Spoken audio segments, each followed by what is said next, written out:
Welcome to Be More Yogic. My name's Amanda D.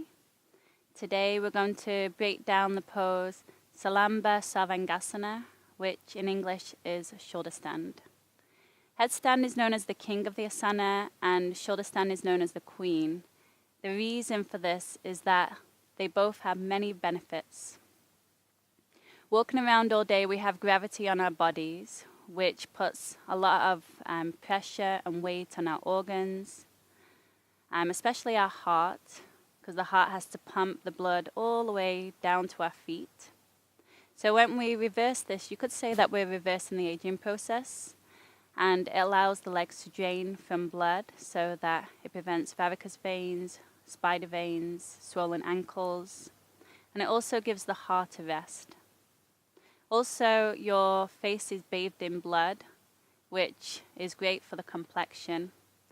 But there's many, many, many, many benefits of shoulder stand. So let's begin. What you're going to need is 2 blankets. You can use 2 towels like me. And then you'll also need a strap. The strap is not really important. This is going to help to keep your shoulders aligned. So if you don't have a belt that can tie, because you want to be able to loop it so it's about armpit distance wide.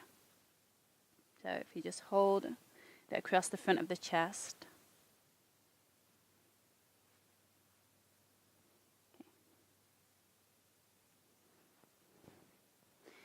Now you're going to extend your legs forward. I want you to just use the blankets to sit on just to elevate the seat, whether you need that or not. Slide the flesh back from the sit bones. We're just going to start with a hamstring opening, just to prepare the body. Take your fingertips next to your knees, and then inhale into cow spine, tilting the pelvis forward, lift the heart. So this is what you do want. Exhale, pull back around. This is cat spine, tilting the pelvis back. This is what you don't want in your lower back. Inhale, cow. Exhale, cat. Inhale, cow. Exhale, cat spine. Inhale, cow. And exhale, cat. So come back into that cow spine, which we do want with the pelvis tilting forward. If this is hard for you, I want you to bend the knees. Press through the heels. Inhale, reach your arms up. Lengthen through the spine, and then exhale, hinge at the hip creases and fold forward. You can use that strap around your feet if you can't reach to your feet. But again, try not to round in the lower back and tilt the pelvis a little more forward, reach the heart forward. So you have that neutral spine.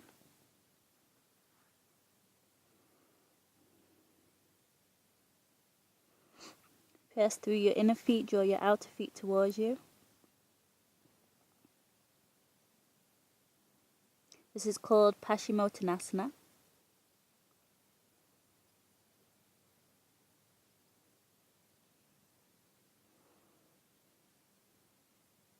Take 3 more breaths, inhale. Exhaling 1. Inhale, reach your heart forward a little more. Exhaling 2. Relax your shoulders. Inhale. And exhaling 3. If your hamstrings are tight, stay here a little bit longer. And then roll yourself up.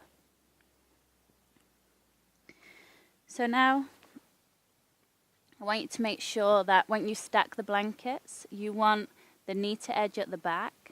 And make sure there's no bumps, because that's going to distort the body, distort the spine, which you don't want. Take the front of your mat, and then you're going to fold it over. And you want a little bit of space of the blanket. This is for your neck so that it doesn't get, the skin of the neck doesn't get pulled on the mat. And then this is to keep the elbows from winging out, so you've got something to kind of traction the elbows in, so they don't slide out. take your strap. You're going to sit on the front edge of your mat. Now when you lie back, you can measure with your fingers. So you want about 1 inch of blanket above your shoulders. So as you can see, I have much more than that there. So I have to wiggle up. So about 1 inch, so my head is on the floor. You don't want any hair tie, distorting the head, and your shoulders are on the blanket. So when you roll up, they don't roll off the mat there. Take one arm through the loop. So getting your arms in place can be a little challenging here, but again, if it doesn't work for you, just release the strap. Bring your knees in, and then use your hands to press your feet overhead. Now this is the tricky part, is to get the second arm in. You want that strap just above your elbows. Now from here, if you lean over to the side, you turn your palm face out to get the shoulder underneath you. And then do the same with the other arm, so that the shoulder blades come together on the back and the neck spine is lifted. Then from here, take your hands to your lower back. This is called Halasana plow pose. Try to reach the sit bones up so you're not rounding in your lower back, and open your throat. Take a few breaths.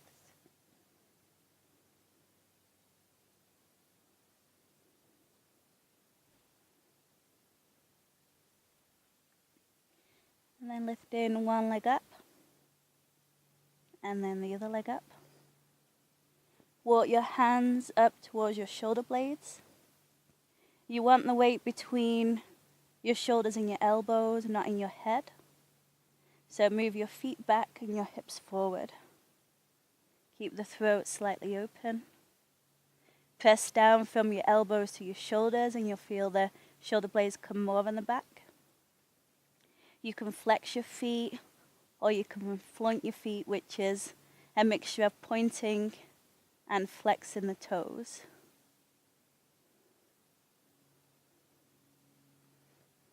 And they call this the yogi foot. Spread your toes wide.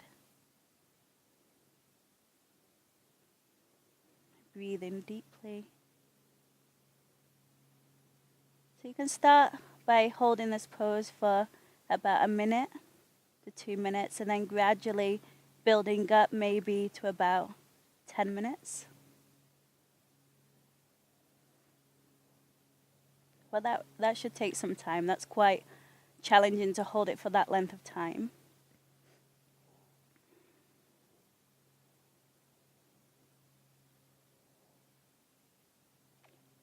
Squeeze your legs in towards each other so you draw into the midline.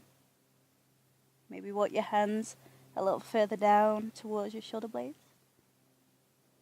Feet back, hips towards your face. Press your shoulders to elbows down.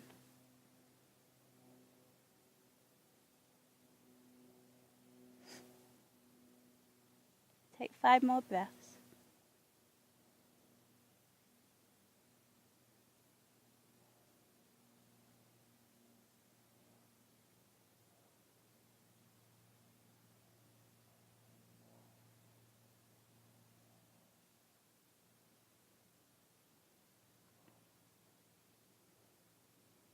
And slowly bring your feet over your head.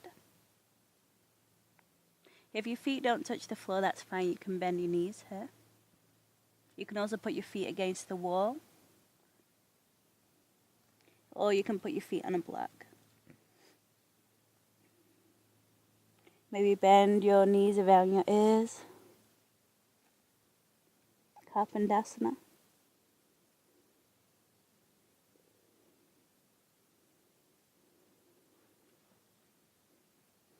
And taking the strap off. You can also have someone help you with that.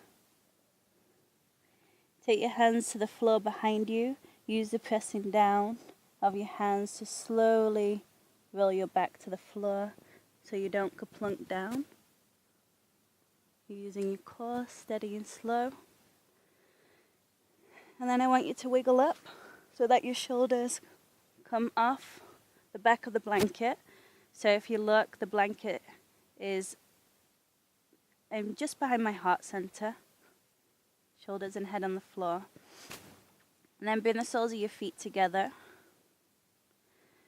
Maybe hold onto your elbows above your head, which will open the heart and allow you to release from the shoulder stand. Deep breaths into the armpit area. So you're breathing sideways.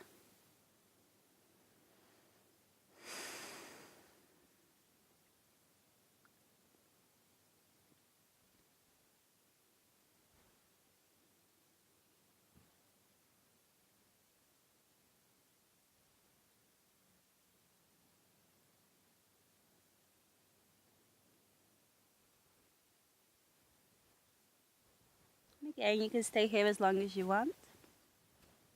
We're just going to roll over onto the side. So it's a good idea not to come straight up after you invert, because you can get a little lightheaded and dizzy. So that's why it's good to lie there for a moment. Undo your undo your mat. Take your blankets out of the way.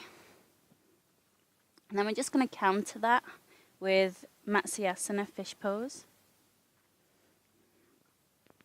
So take your hands next to your hips, bring your elbows down to the floor, and then just curl your tail under so your lower back lengthens. Press down into your elbows, lift the heart. Maybe you have to walk your elbows forward to bring the crown of the head to the floor. Lift through the heart so you feel like there's less weight in the head. Now you can either stay here, otherwise, if you want to come into the full position, extend the legs up on a diagonal, take your hands to prayer, and then reach the prayer overhead. So you can reach your arms above your head, or another nice variation is to reach the arms in the same direction as the legs, so that you can lift through the heart a little more.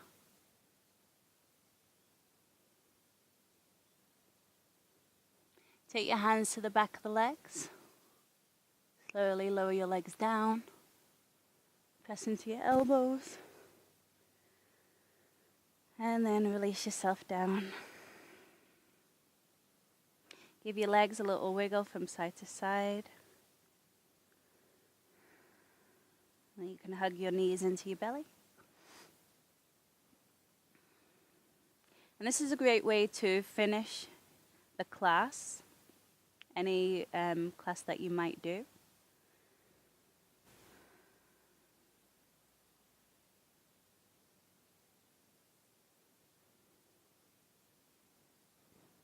And then slowly rock yourself all the way up.